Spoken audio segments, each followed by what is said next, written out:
I want to start by acknowledging the traditional custodians of the land on which we gather, and I do that not because it's a matter of form, but I think it's a matter of deep respect for those people.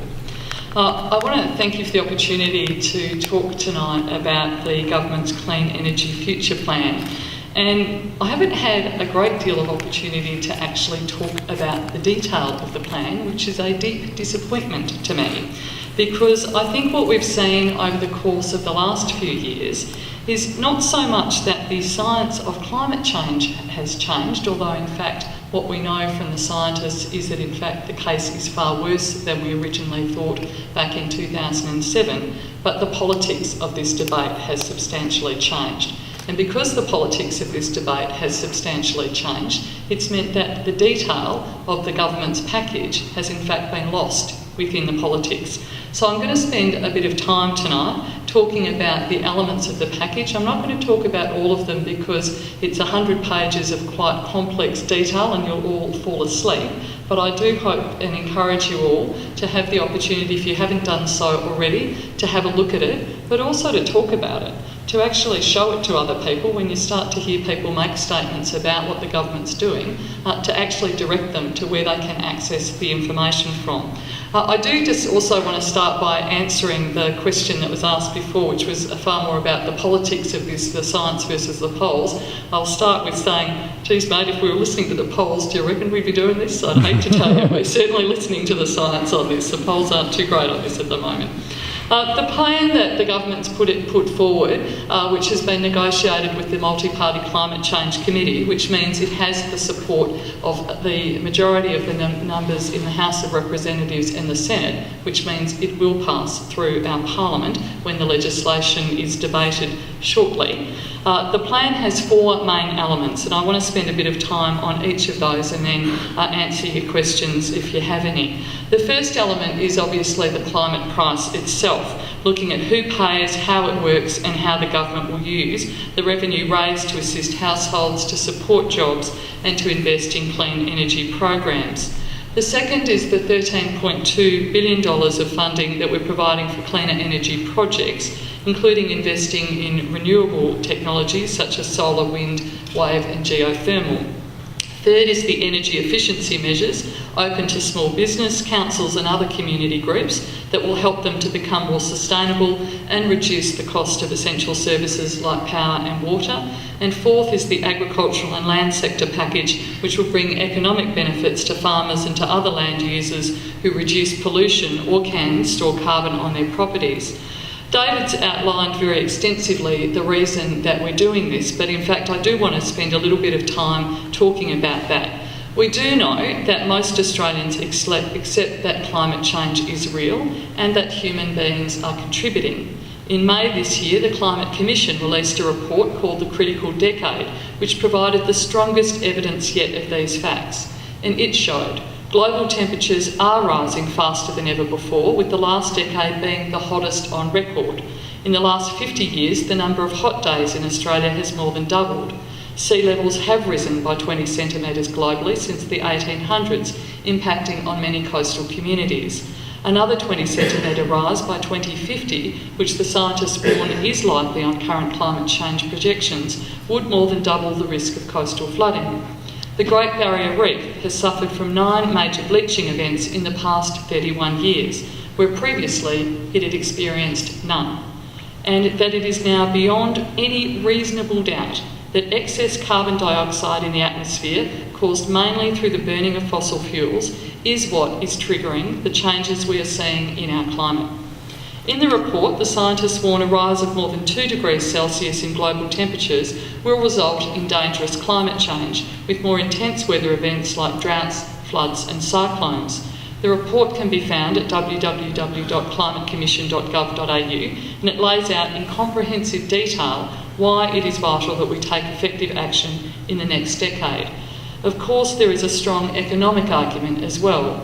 Professor Garno, along with most leading economists, has advised that putting a price on carbon, a market-based mechanism, is the cheapest way to cut carbon pollution. It is also the most effective way to turbocharge Australia's renewable energy sector, it's certainly in terms of creating new jobs and new business opportunities. Australia has enormous potential to grow its solar, wind, wave and geothermal technologies in addition to other cleaner energy projects like biofuels. At the moment, around 8% of Australia's electricity is generated from renewable sources, compared to a country such as Spain, which is at about 35%.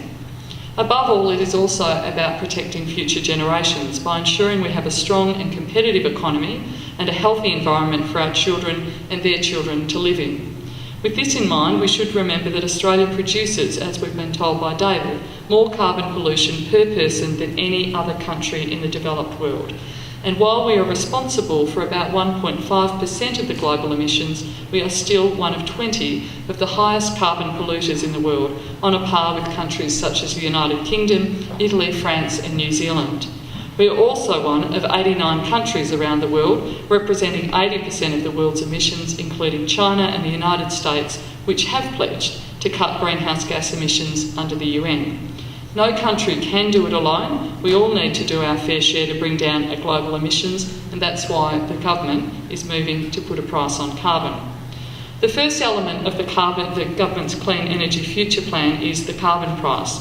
And the government is putting a price on carbon because, as I explained earlier, it is the most effective and cheapest way to cut carbon pollution. It means from the 1st of July next year, about 500 of Australia's largest polluters will have to pay for every tonne of carbon pollution they emit into the atmosphere. It's important to emphasise that this is a direct charge on polluters. Unlike some of the commentary, it is not a direct charge on individual households, small businesses or farmers.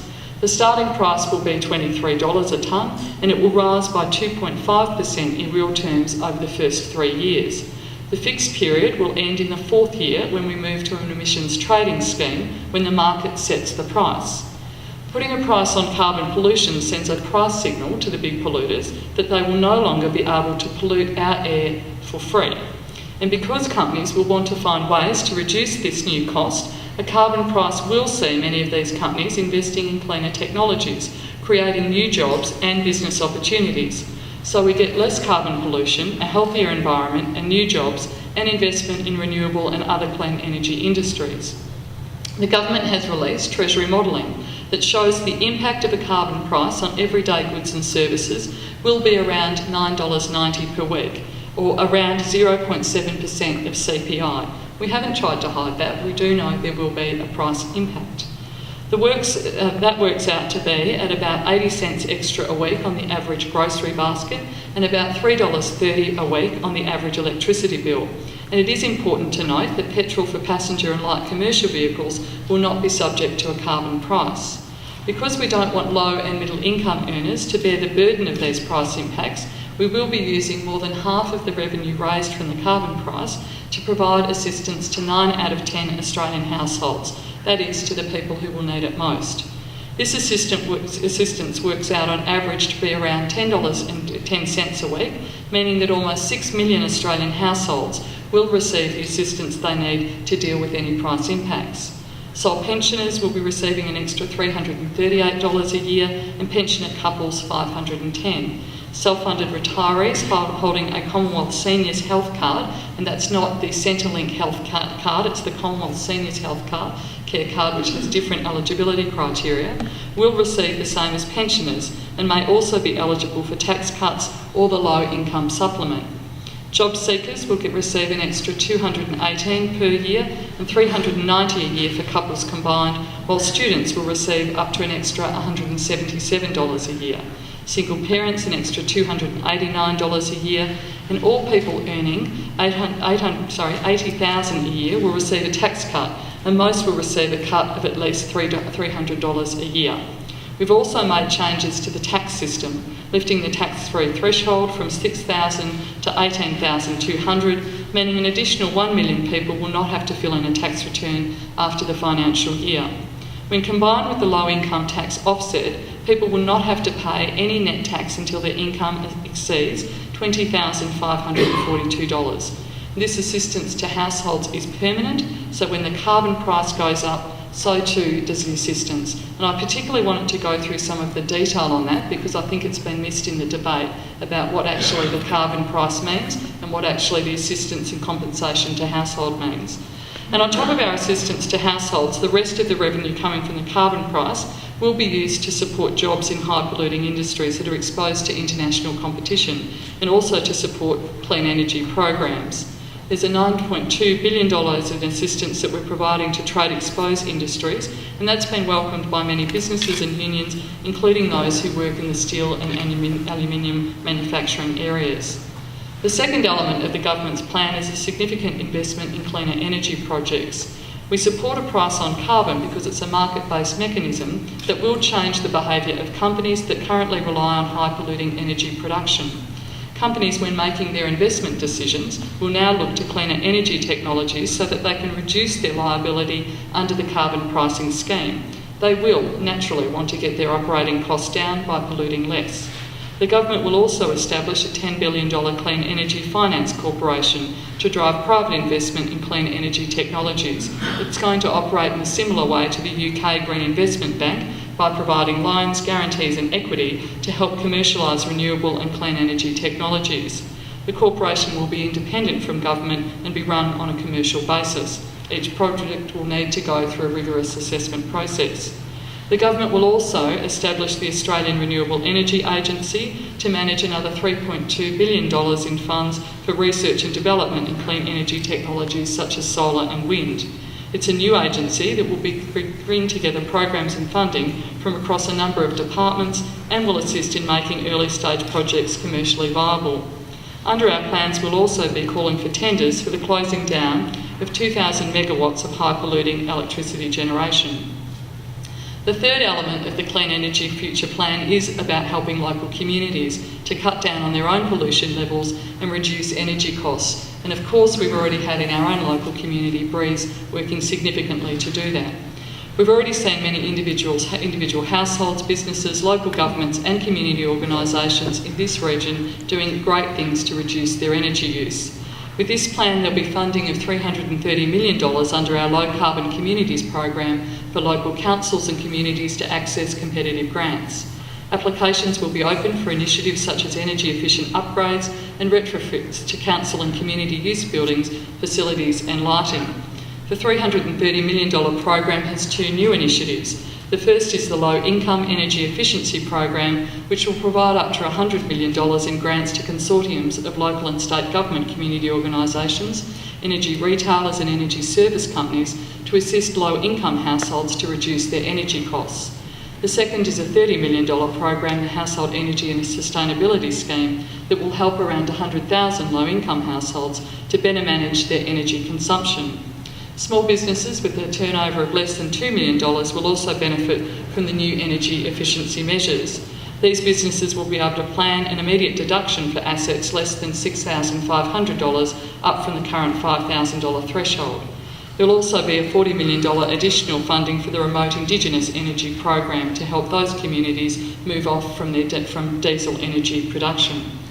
Households who adopt more energy efficient measures will also be able to reduce their energy bills, which will also reduce the impact of any flow-on carbon price impacts from energy retailers. And there's a lot of information out on the www.livinggreener.gov.au website and through local communities as to how that's possible. The fourth and final element of the fund, the future plan, is the agriculture and land sector package. For people living in rural and regional Australia, it's a significant opportunity. First, agricultural emissions from activities such as farming have been excluded from the carbon pricing scheme. That means that farmers, forestry operators and other land managers will not pay a direct price for the carbon pollution their activities generate. Second, farmers and other landowners will be able to access commercial opportunities through the Carbon Farming Initiative, a new scheme that will provide economic rewards for those who cut pollution or who can store carbon on their land.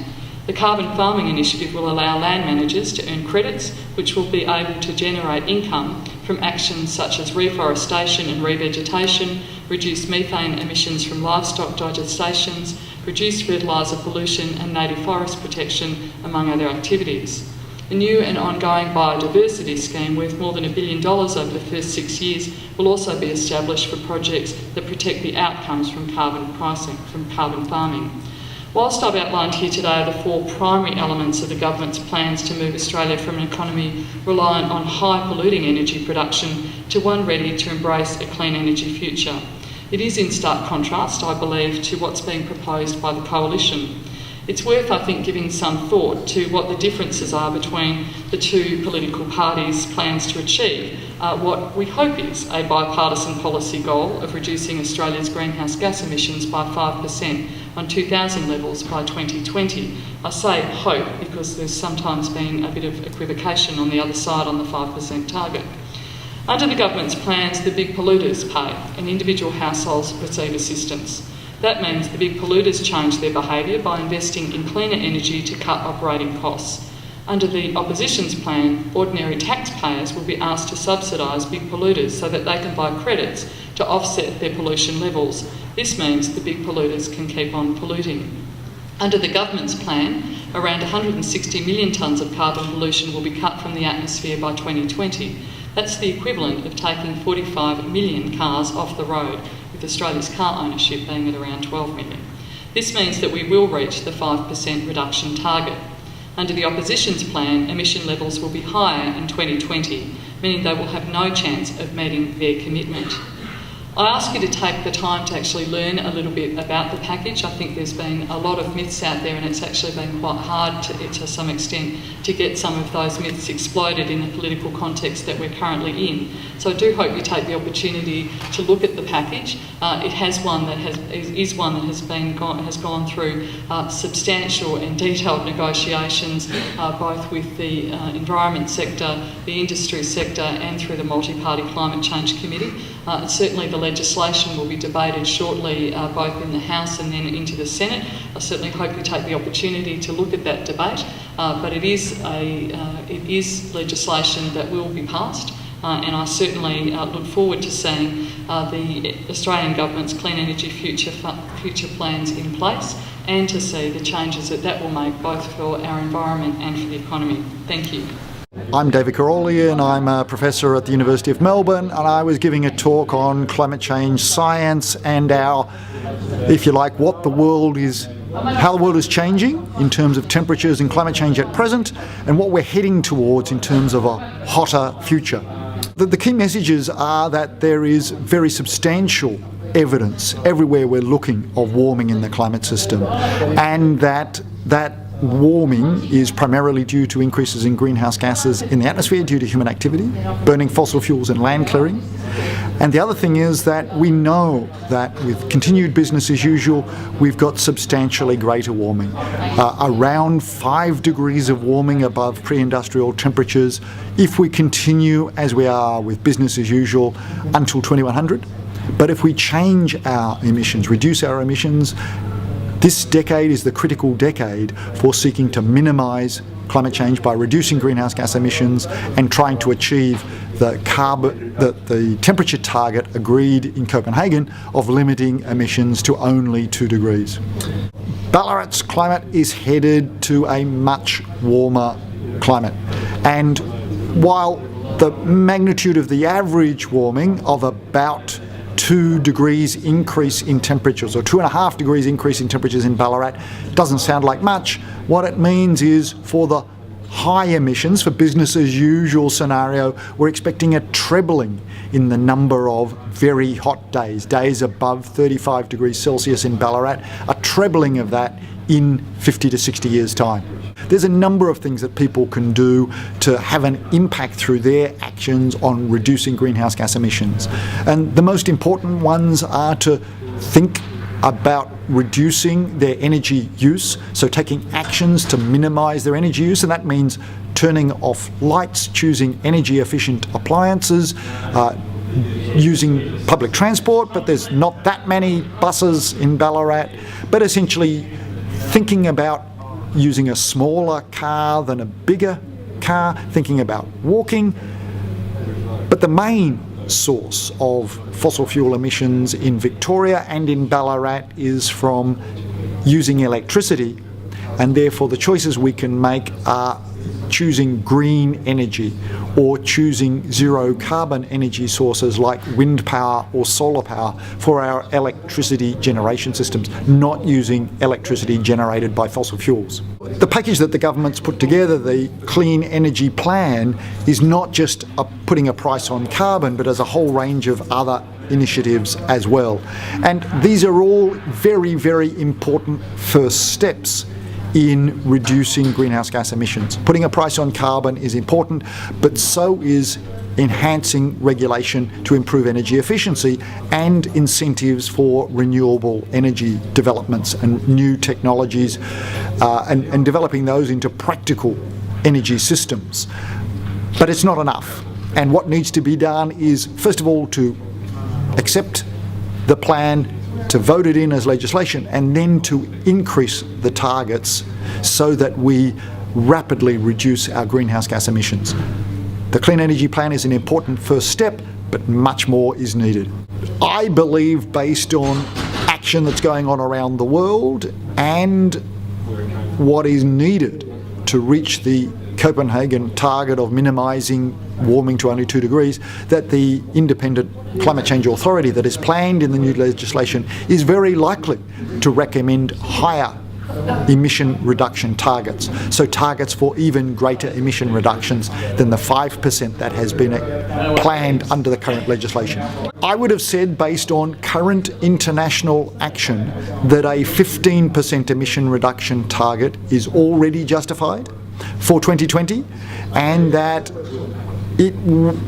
that's a really important step. And then what the Independent Climate Change Authority will do is develop emission targets not just for 2050, but for every 5-year period beyond 2020. But I would have said a 15% to 25% emission reduction by 2020 would be a really important first step, and then we need even further emission reductions. And that's because, under business as usual, Australian emissions will be 20% above the year 2000 levels, and that means a very dramatic reduction to get to 20 or 15% or 25% below to the year 2000 levels.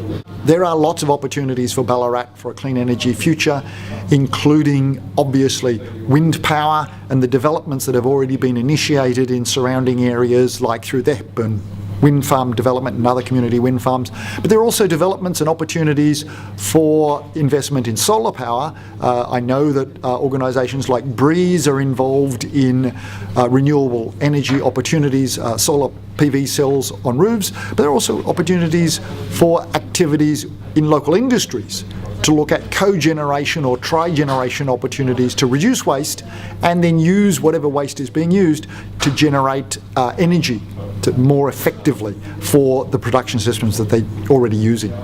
The actions of BREAZE and other community groups are really important, first of all in demonstrating that there is wide community support for action on climate change, and then providing examples of successes for implementation of energy efficiency measures or renewable energy technologies in local communities throughout Australia. So I think the actions of BREAZE and other community groups are really, really important.